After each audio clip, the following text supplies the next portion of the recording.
Hi, I'm Paddycake, and this is my best friend, Brent. We've been besties for a while now, and one of the things we bonded over was our shared love of Madlibs.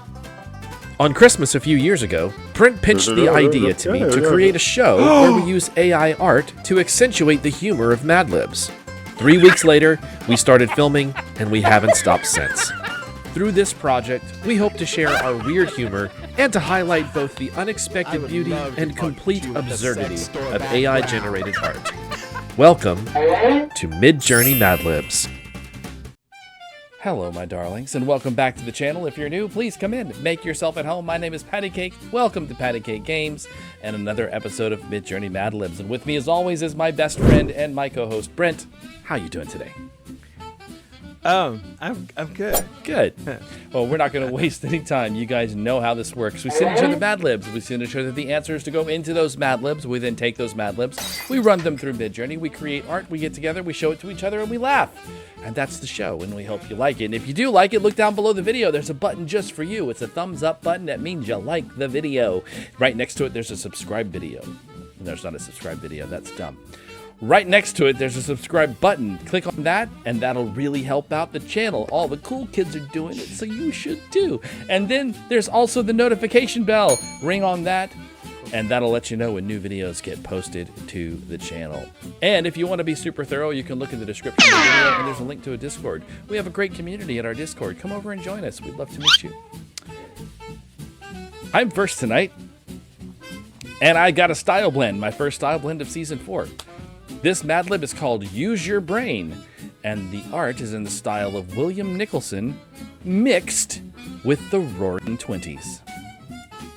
Sir William Newsom Prior Nicholson, a British painter of still life, landscape, and portraits, was born in Newark-on-Trent on February 5th, 1872. From the age of 9, he attended Magnus Grammar School and had art lessons from the painter, politician, and art master William Cubley of Newark-on-Trent. He was briefly a student of Hubert von Herkomer's art school, where he met his future wife, Mabel Pride, who introduced him to her brother, James Pride, a notable artist in his own right. In the spring of 1893, Nicholson eloped with Mabel, whom he had then known for 4 years. The couple went to live in what had been a pub, the 8 Bells, at Denham, Bucks. William and Mabel Nicholson had 4 children: Ben, Anthony, Annie Mary, and Christopher. Ben and Annie Mary went on to become celebrated artists themselves. Christopher became an architect and designer. Mabel died in July of 1918 due to the Spanish flu epidemic, and Anthony died soon afterwards due to wounds sustained in France during World War I. In October of 1919, Nicholson married Edith Minnie, who under the name of Elizabeth Drury was also a painter. They had 2 sons, William and Gavin, and a daughter, Liza. From 1935 until his death, Nicholson's companion was the novelist Marguerite Steen. According to Steen, they met in Andalusia in May 1935, and by mid-June were living together at Nicholson's Muse studio in Apple Tree Yard off Jermyn Street. Nicholson had been separated from Edie for some years, but they remained on good terms. Although she promised to give him a divorce, she never did so. In addition to his paintings, he also worked as a printmaker in techniques including woodcut, wood engraving, and lithography, as an illustrator, as an author of children's books, and as a designer for the theater. From 1893 to 1898, Nicholson collaborated with his brother-in-law, James Pride, on poster designs and other graphic work, including signboard painting and book illustration. They called themselves the Beggarstaffs, or J and W Beggarstaff. In recent times, they've been referred to as the Beggarstaff Brothers, although they never actually used that name. Nicholson was awarded a gold medal in the graphic work section of the art competitions at the 1928 Summer Olympics in Amsterdam, and he was knighted in 1936. In later life, Nicholson lived at Blueberry in Berkshire, which is now Oxfordshire, where he died on May 16, 1949.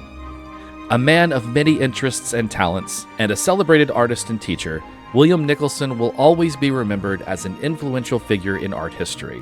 So let's celebrate him with a Madlib in his style. Oh, but don't forget the Flapper Girls, because we have a style blend too. A rhododendron is a terrible thing to waste. That's a hibiscus. Yeah, it's totally hibiscus. But I like that it's wood art. It's really pretty. You know? Yeah. These games will keep your brains puffy. Okay. I don't see any puffy brains, but it looks like some kind of liquor version of chess. Yeah, maybe? yeah. It's like the chess pawn on a chessboard, but it's like a decanter at the same time, which I thought was kind of cool. Because chess pawns look like decanters. So like maybe if it gets taken off the table, you have to take a drink. Yeah, and that may explain. The more you lose, the drunker you get. That may explain the facial expression of the guy here playing, because he looks a little drunk. So here's the first game: Poke the Pig. Pig's got some bling.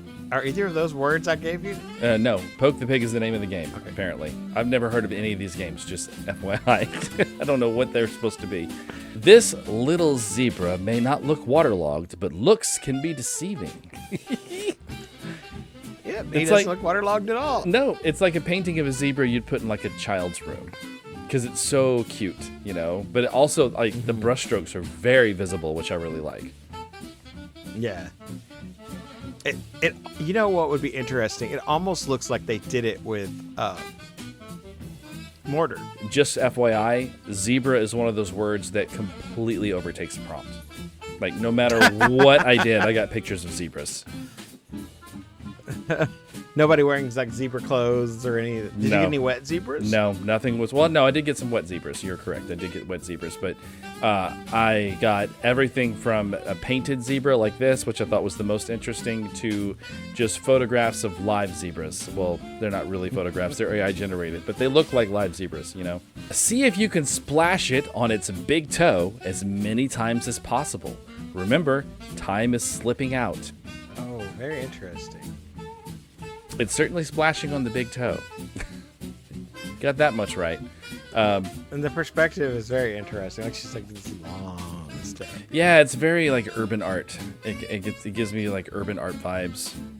Like I can see this as a piece of graffiti. Oh yeah. Trash Can City. This is the next game. Trash Can City. Welcome to Bismarck, the dirtiest place around. Apologies to Bismarck. Oh my. It's so Unless dirty. It looks like that. I doubt it does, but wow, that's dirty. Wow. It's like the garbage. They had a garbage strike and it never ended. It just never ended, yes. It's your job to pick up every weird baby and put it on the antelope before time runs out. Get all those weird babies, stick them on the antelopes. There's even a baby antelope on the antelope. Yes, there is, because it's weird. Wow. I don't know if I've ever seen an antelope with horns quite like that, but I dig it. I mean, at least it looks like an ungulate. But all these children with their weird faces. You have 43 minutes to complete the task. Watch out for cow patties that stand in your way. Oh my god, I have to hurry. I only have 43 minutes. Ah! That's a whole cow.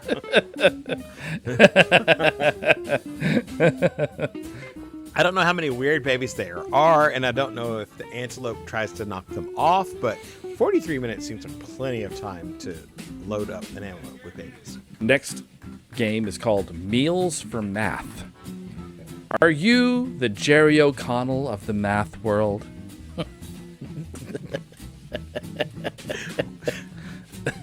Is it the Grapes of Wrath? or is it Wizard of Oz and it's starting to go color? Also, that looks like a big pile of sauerkraut. It does. Or rice, like gross rice. But it does, the coloration is a bit more sauerkrauty. You are correct.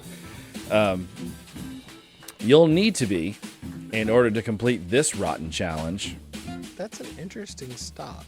Yes, that's the reason why this is included, because that stock was just like, wait, what? It's pulling its own trigger. So it's pulling its own trigger. Interesting. But That's definitely Roaring 20. Yes, this is very Great Gatsby, you know. Collect a variety of peanuts and sausages and count them all up before the life rings. Wow. Big old peanuts.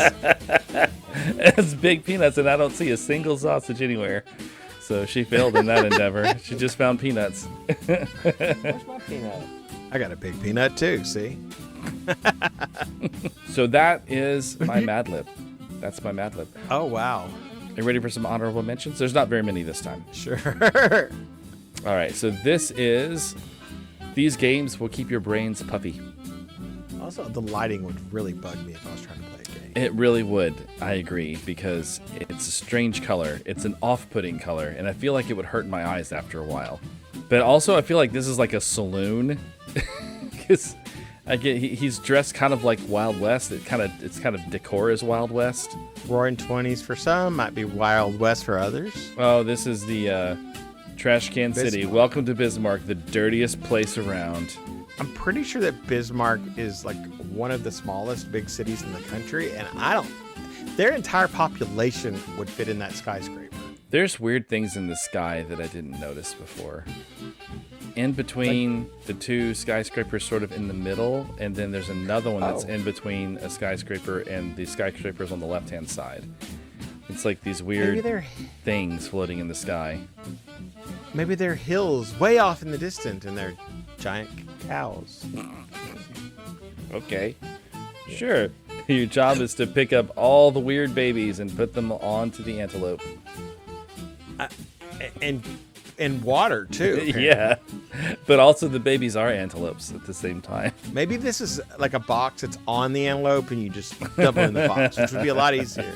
It would be. They just tossed a bird in there for good measure. Both times we've had weird babies. They were all like blonde or red. Yeah. Should we feel attacked? Right. I think they're trying to tell us something. We're the weird ones. It's the same prompt. Oh, no, I guess that. It definitely doesn't fit the category so much, but I absolutely love it. Okay, that's Harry Hamlin and Kirstie Alley. This is Meals for Math. Are you the Jerry O'Connell of the math world? It's like, that's not quite Jerry O'Connell. That looks more like Harry Hamlin. It totally looks like Harry Hamlin. You are correct. But I thought this kind of looked like a I don't know. I feel like it was like a magician act. Like it's the magician and the magician's assistant. I like that one. I like that one too. Looks it's like cool. I feel like it's either at a water park or in a kid's bathroom because of the tile on the wall. Or even adult's bathroom. If adults really into zebras, that could be in their bathroom. You know where it is? It's at the zoo. Oh yeah, it's like a water feature at the zoo. Yeah, absolutely. I can see that. Right behind the fountain that the kids can play in. That is it. That's my Madlib for tonight. Well, I think you have some more blends now, right? I do. Ladies and gentlemen, welcome back to Will It Blend? The experiment where we take strange images from last season, stick them in a blender, and see what kind of abominations we can create. So let's find out what we're doing today. First image is going to be from episode 17, it appears. And it will be from, looks like it's going to be from my Madlib. And it will be image number 5? Yeah, image 5. Oh, yes, my ghost story Madlib, Mel's Diner Ghost. That was a weird one. But what are we going to blend it with? Let's find out, shall we? Episode 2. And it will be from Brent's Madlib. And which image are we going to use? Image number 11. And what is that, pray tell? Oh, yes. The strong-smelling dance party, which we're pretty sure smells like Drakkar Noir. So what happens when we blend Drakkar Noir Dance Party with Mel's Diner's Ghost?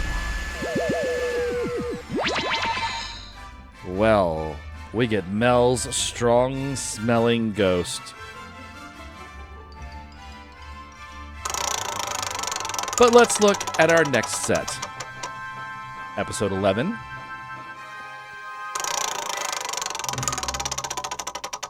Brent's Madlib.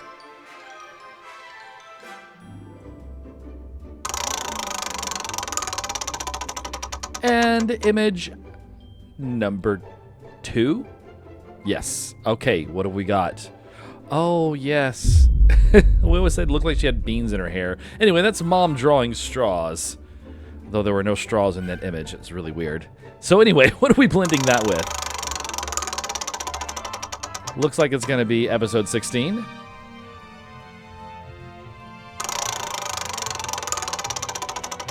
And it will be my Madlib. Awesome. And image number 2. All right, what have we got? Oh, this was Junji Ito. Yeah, the cat headbutt. There's a weird creature there. But what happens when we combine Mom drawing straws with the cat headbutt? Let's find out. Okay, Mom's cat headbutt.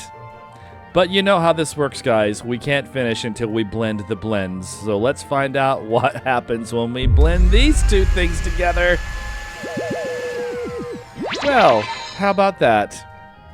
Mel Mom and the strong-smelling cat butt. Yeah, they blend. She looks like a raccoon.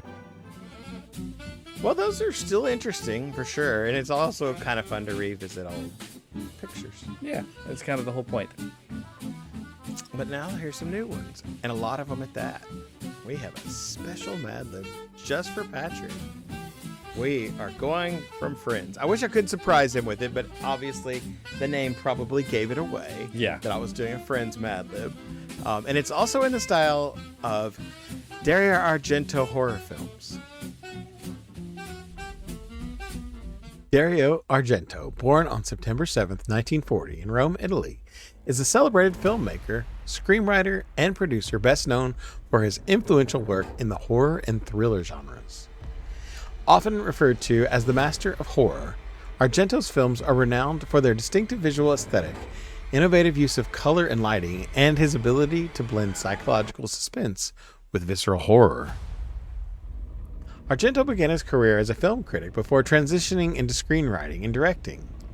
He co-wrote the screenplay for Sergio Leone's iconic Once Upon a Time in the West, before making his directorial debut with The Bird with the Crystal Plumage in 1970. This film was a critical and commercial success, establishing Argento as a key figure in the Italian giallo genre, a style of filmmaking characterized by mystery, horror, and thriller elements, often featuring a mix of murder mysteries, psychological intrigue, and stylized violence. His notable works included Deep Red in 1975. Often considered one of his masterpieces, this film showcases Argento's signature style with its complex plot, elaborate murder scenes, and stunning visuals. The film's use of vibrant colors, particularly red, and its haunting score by the band Goblin contribute to its lasting impact. Suspiria, 1977. Perhaps Argento's most famous work, Suspiria is a supernatural horror film set in a prestigious ballet academy. The film is renowned for its bold use of primary colors, especially red, blue, and green, creating a dreamlike and nightmarish atmosphere.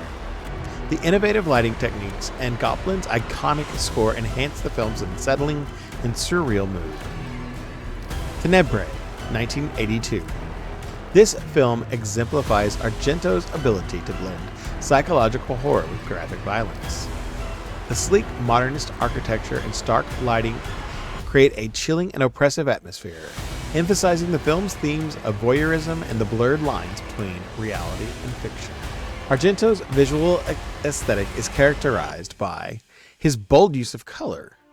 Argento often employs striking, saturated colors to evoke emotion and create a heightened sense of reality. His use of red, in particular, is a hallmark of his style, symbolizing danger, passion, and violence. Another one of his aesthetics is his innovative lighting. His films frequently feature unconventional lighting techniques, using colored lights and shadows to enhance the eerie and surreal quality of his scenes.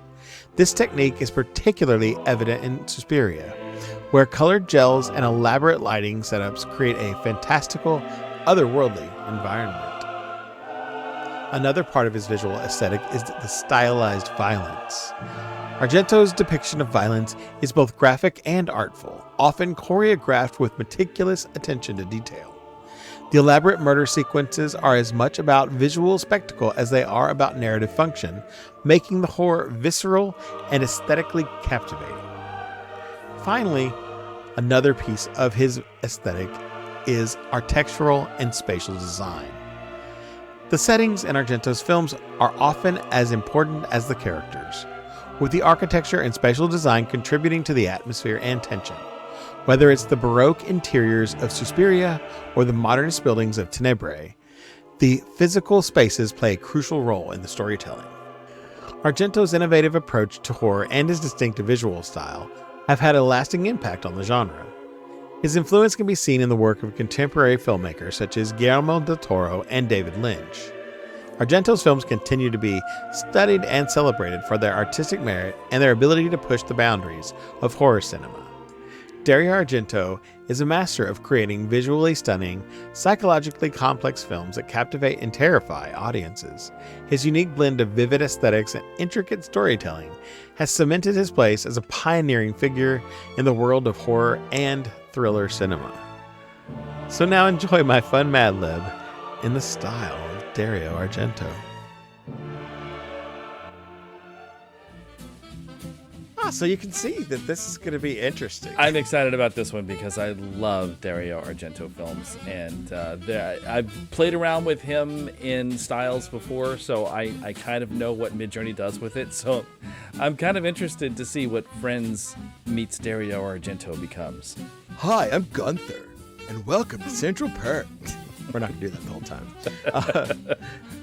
The most red coffee barn in Manhattan. Okay. It does look a little red. Doesn't quite look like a Dario Argento film at all. The color scheme is very Dario Argento, but it doesn't. I mean, it looks like a painting. Yeah, it does definitely look like a painting. But I might be biased, since I've been clucking here forever. This is reminiscent. It's not really his film style, but it's reminiscent of stylistically of like what he represents on screen. Yeah. So this is the poster, I suppose. Yeah, it could be the poster. I mean, he's known for like super bold washes of color, and he does a lot of films with, well, I mean, the reason why he has a lot of films with female leads is because he pioneered the giallo style of film, which was the Italian slasher film, which women are very prominently placed in slasher films. And that was the other, I had two different prompts that I used, and that was the other one. It was in the style of a Dario Argento giallo film, because he did both, you know. Grab a coffee and squat anywhere you like. That's weird. You can join Ross, Rachel, Monica, Phoebe, Joey, and Chandler on the baby blue couch. It's their regular spot. It's so vibrant. I mean, he's known. I expected it to be a little bit more muted, you know. Yeah, this one is so wild, and I did this one because it's absolutely bizarre. Like, these people don't even necessarily look like they're from the same place at the same time. No, like some of them look like they were just kind of put there, and then there's the Shia LaBeouf without his shirt on. No, one thing that it did grab is it grabbed this sort of 70s aesthetic, which, you know, Argento was very big in the 70s. Yeah, these outfits are great, though. They really are. That couch is really nice. It's very long. Yeah, you can fit a whole lot of people on it. I like it. Well, there's other versions of it where there were like 5 people crammed on a couch, and I'm like, no, you cannot join them because there's not enough room. Rachel actually waitressed here for a while. she often mixed up their tortillas and gave customers rubbing alcohol instead of coffee. Oh, God, I hope she didn't. That looks like a Dario Argento film. And look at the tortillas. I know, they're kind of puffy. And does the waitress normally wear a chef's hat when they're delivering the food? Because I don't think that's a thing.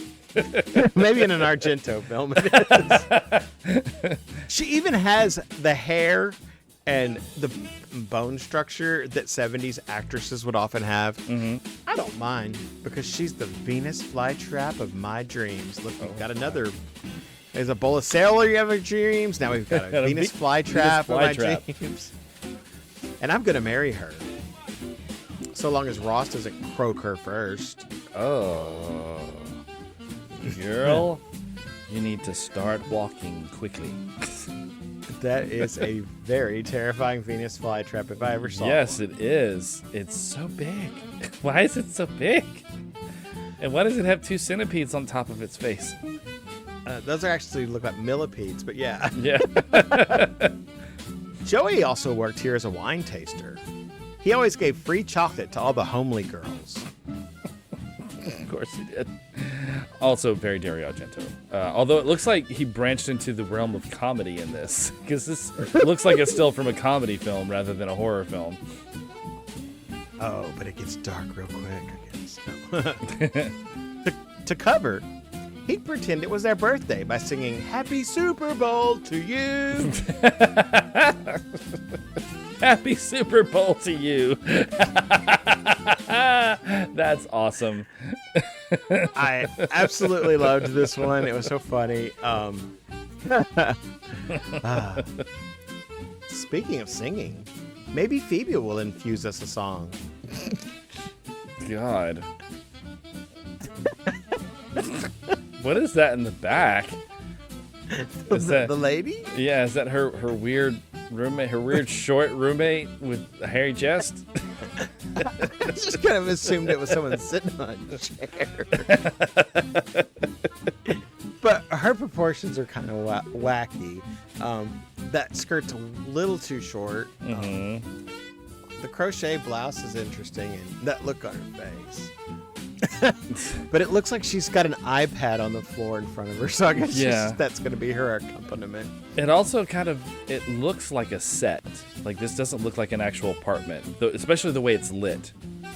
You know, the way it's lit reminds me of like a set. This actually looks like the set of a stage show. Would you like to hear Smelly Panda or Little Black Rusty Hair while you eat? Oh, God.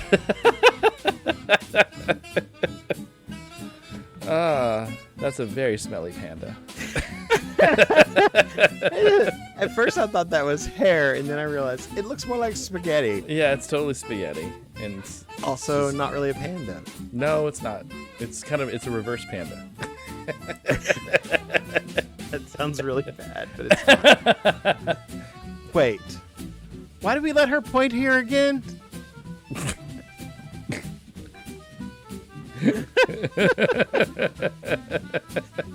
I got a lot of good pointing, but I like this one the best. It's really funny. Oh, wild. boy. And it looks a little horror-ish. Yeah, it looks like she's very frightened of something. Now, I'll tell you, you did get more honorable mentions than normal, but because it was like a collision of two things that you really like. But you may want to buckle up because you might fall out of your chair. Okay. Okay. Oh, God. Bottom right. Girl, what are you eating so grossly? And the top left, what are you eating there? It's like she's eating grass. The top left and the bottom right, she's eating chocolate pudding or poop. Can't tell what. Let's not do two girls in one cup. Hi, I'm Gunther. Welcome to Central Perk, the most red coffee barn in Manhattan. Hi, Gunther. Are you the automated barista? I put this one in here because it's totally Argento. It's totally Argento. That brilliant wash of color that's just light. He was famous for that. They make jokes about it on YouTube channels. One of the YouTube channels, was it Riff Tracks? Was it? Oh no, it was Best of the Worst. They were Red Letter Media. They were reviewing a film, and they got up to one place and like they were trying to clean up the attic or something, and something happened and like the light came on. It's this bright green light that just flooded the whole room. It's like, oh, it's Dario Argento's attic. I thought that was one of the funniest jokes. Oh my gosh, this is Rachel actually waitressed here for a while. She often mixed the tortillas and gave customers rubbing alcohol instead of coffee. It did this weird split screen. Why did she hang a wig up above the tortillas? That's weird. Why is she wearing a bandana? That's even weirder. I mean, I know you're trying to get tips, girl, but come on. There's such a thing as decency. Oh, the Venus flytrap. Venus flytrap of my dreams, and I'm gonna marry her. I want Ross and Coker first. Yeah, that's. It's like they're getting married, and the Venus flytrap is the bouquet. That's a weird idea to have a Venus flytrap bouquet at your wedding. Wedding at the Little Shop of Horrors. I was just thinking it's almost like Little Shop of Horrors. Joey also used to work here as a wine taster. He always gave free chocolate to all the homely girls. Well, she's not very homely. She's actually quite pretty. So why is he shirtless? Because he's Joey. I guess so. You know, did he go shirtless a lot on the show? Because I watched a lot and I don't remember him being shirtless. No, he never went shirtless. Often. Nobody ever went shirtless on that show. And maybe Phoebe will infuse us a song. And this is not a collage. This is the square. Yeah. No, I get it. I've gotten stuff like that before. That's crazy. And that is also like, well, I mean, it's kind of Argento in its composition. The makeup is really weird, especially in the top half. It's like she put lipstick on and she's like, well, I don't have any rouge. I'll just put lipstick on my cheeks too. With the blue eyeshadow on the fluffy haired lady. Yeah, and very that, 70s. That looks a little bit like Regina George almost. Would you like to hear Smelly Pan? Or little rusty hair while you eat? Smelly black hair. Look at she's looking like, I don't want smelly black hair.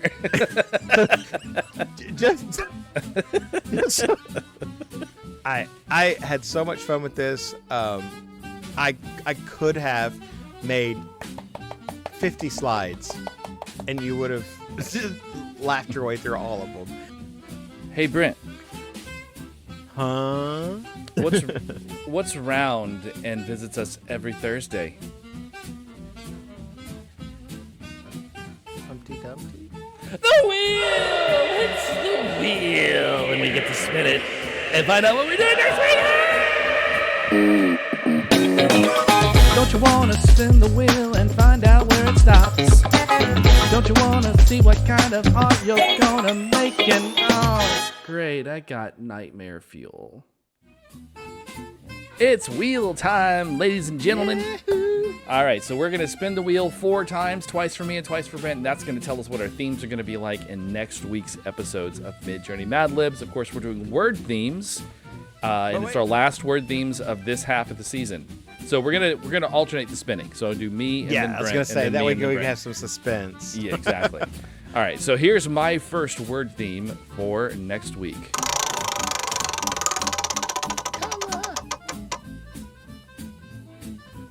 All right, things of a certain color. Let's find out.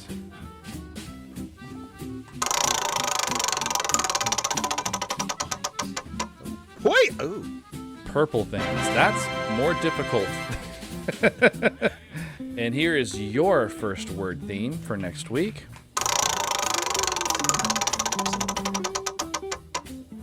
Seasonal. Seasonal. So summer words. Summer words. I mean, technically it's spring, but we're in Texas. It's summer, y'all. Yeah. True. All right. My second word theme.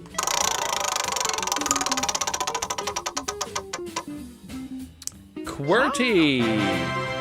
And Alrighty. there's still some suspense because I don't know what letter I'm gonna get. Right, so it's going to be obviously single letter, but let's find Shocking. out what letter you're going to have. There we go. Do you have all of them, or did you lose like Q and Z? Q and Z are not on. Q and Z are not on there. J Which is your letter. also a uncommon letter. I think it's worth 8 points in Scrabble. It's a pretty challenging letter. I don't think we've ever actually done a single letter with the letter J before. That's kind of cool. Like even when we do it, I do like the outside. wheel because we wouldn't probably choose J or purple on our own like we used to do in the beginning. So Yeah. All right. Well, that's it. That's our word themes for next week's episodes. Summer J. Well, it looks like next week we're going to have at least one very colorful episode. You got to come back and find out. But don't forget, like us, subscribe to our channel, come to our Discord, and of course, set yourself up a reminder and get that little bell so that you never miss one of our episodes. See you guys next We'll week. see you next week.